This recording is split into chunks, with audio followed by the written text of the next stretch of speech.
participated with them sometimes. They will publish banned writings, which report it, present them to the prosecutor's office, demand to be prosecuted.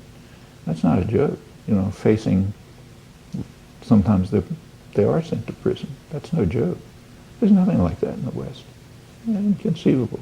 When I'm in Western Europe and I hear them telling me Turkey isn't civilized enough to enter the European Union, I burst out laughing. It's the other way around. You mentioned the democratic movements in various countries. There was, of course, a promising democratic movement in Serbia before and, of course, during the bombing. And people like Wesley Clark had claimed that this bombing would be of benefit to the anti-Milosevic forces when, of course, it turned out to be a disaster. Was this a sincere evaluation on behalf of NATO? I can't look into their minds. I mean, when you commit a crime, it is extremely easy to find a justification for it. That's true of personal life. It's true of international affairs. So yeah, maybe they believed it. I mean, I think there's convincing evidence that the Japanese fascists believed that they were doing good when they carried out this magnificent work. John Stuart Mill surely believed he was being honorable and noble when he was calling for the conquest of India right after some of the worst atrocities, which you didn't mention. Yeah, you can easily believe you're noble. I mean, to me, it seemed obvious it was going to harm the democratic movement. I wrote about it, and I couldn't get much information, but it's obvious that that's going to happen. I mean, it's happening right now in Iran. I mean, there's a democratic movement in Iran. They're pleading with the United States not to maintain a harsh embargo, certainly not to attack. It's harming them.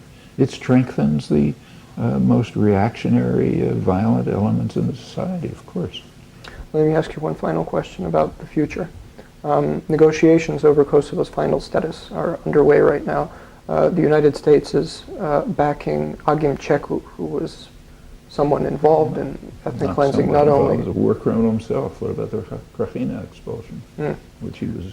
Now, first of all, what do you see as an appropriate, realistic solution to the final status of Kosovo? And how does it differ from what the United States is now promoting?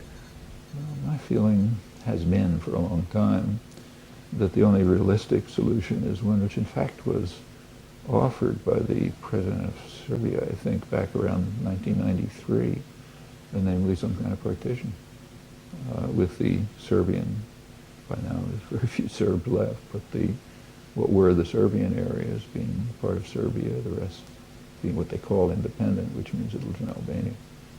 I just don't see any other, I didn't see any other feasible solution 10 years ago, and I still don't see any other one. Shall we wrap up? Mr. Chomsky, thank you very much.